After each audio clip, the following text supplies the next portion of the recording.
So in the summer of 2019, I was so alone. So let me preface this. I'm at college in Virginia.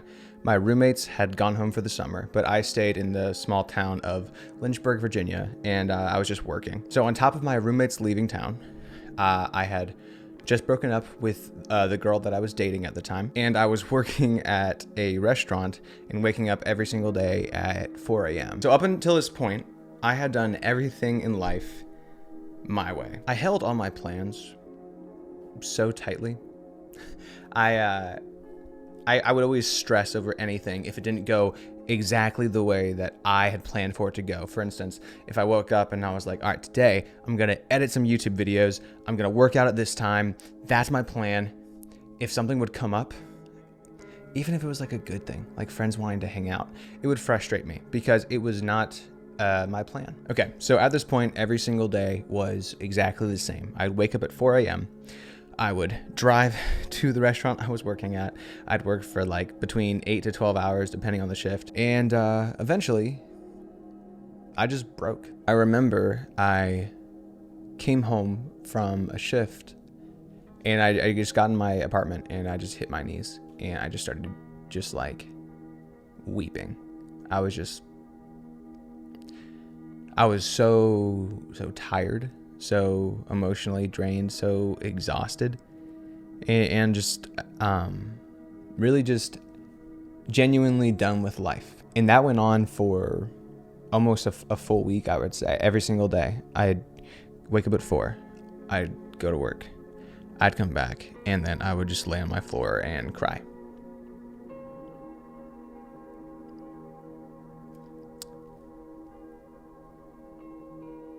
Yeah, it was a it was a dark time.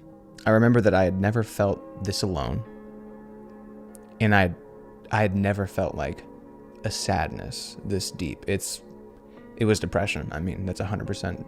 I was depressed. One of the peaks where it just got kind of as bad as it was going to get.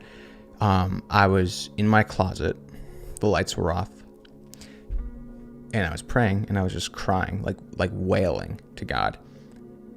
And I asked God, I was like, God, I feel so discontent. I feel so sad. I feel so helpless. I feel so depressed. And I said, God, unless you have something better for me, just take me now. I prayed to God to take me before my time. That's how dark it got. And I don't remember how it happened, but one day everything just clicked and everything made sense in my whole situation and how bad it was. I finally knew why. And it was me. I was the reason my situation sucked. I was the reason that I was completely miserable. I zoomed out and it was, okay, I hate everything about my life, but who orchestrated this?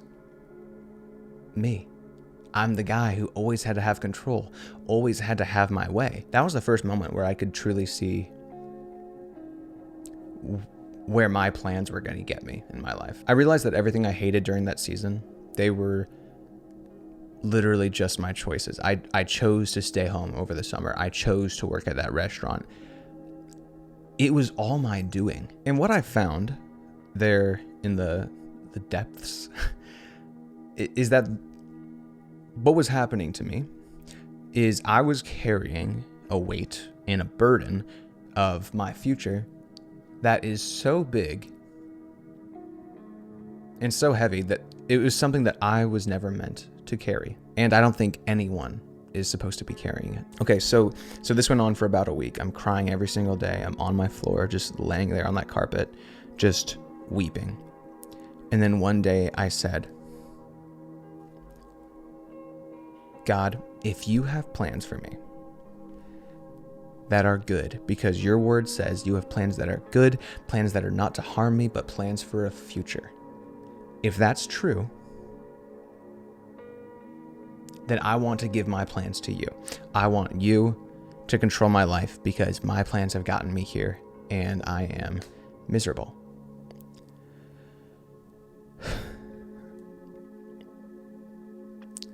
I just remember crying so much.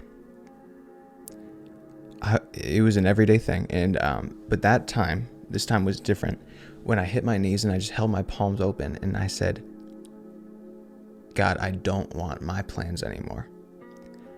I want what you have for me. That moment was the beginning of the rest of my life. It was such an emotional time. That summer, really. I genuinely get like emotional just thinking about how low I was and how misplaced my trust was, because my trust was in myself, and how weak am I?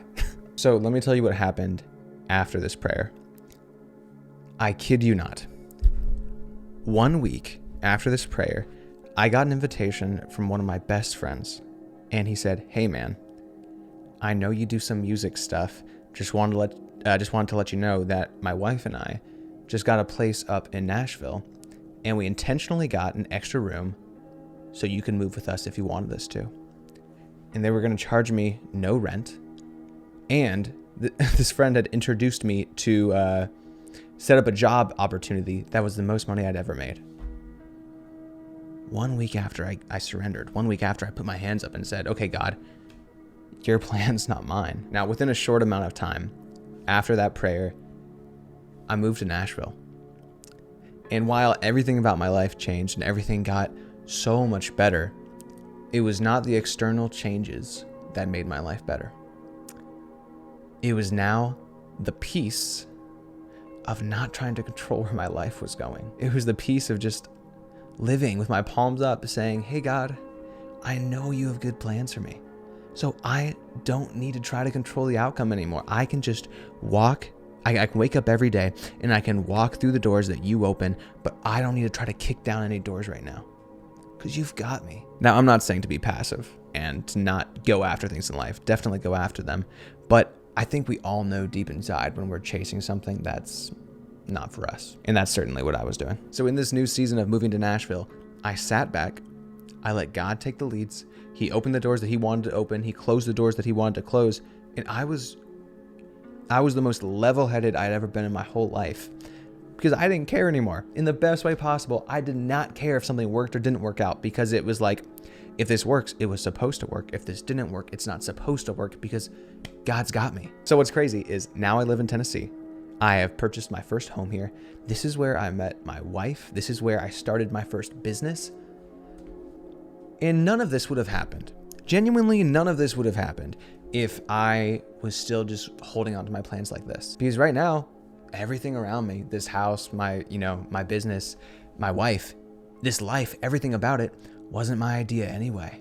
So it's like, all right, God, do your thing. And I'm gonna try to be faithful where I'm at and just wait for what you have for me. Okay, now here's why I wanted to share this. Just about everyone I know who's miserable is the reason that they're miserable, because they are the victims of their own decisions. Instead of just giving their plans up to God, they're like I used to be, and they're just holding on so tight. Like, all right, God, for instance, here's how you know if you're holding on to your plans too tight. Instead of praying, "God, your will be done, do what you want to do," you pray, "Hey God, please make X, Y, Z, whatever it is, please make that work out."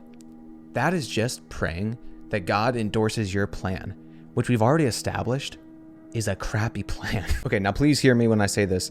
I'm not saying that if you surrender your plans and give everything to God, that your life is going to be like sunshine and rainbows. It's going to be so easy, so effortless. You're going to get a house and a wife, and you're going to start a business, and it's going to go great. That's not at all what I'm saying. However, what I am saying is that when you do surrender your plans to God, when you give up all control, 100% control of your life to Him, you will be at peace. And that is so much better than the sunshine and the rainbows and the house, the wife, and the new business. Okay, so if you get anything from this video, just get that your plans suck and God's plans are so much better. Now, if you want practical steps on actionable things that you can do, check out this video, because these are 10 powerful concepts that I sort of discovered on my own journey, and they absolutely changed my life. This is easily the most valuable video on my channel, so check it out if you want. And I appreciate you watching here until the end. Don't forget to subscribe, leave a like. I'll see you guys later.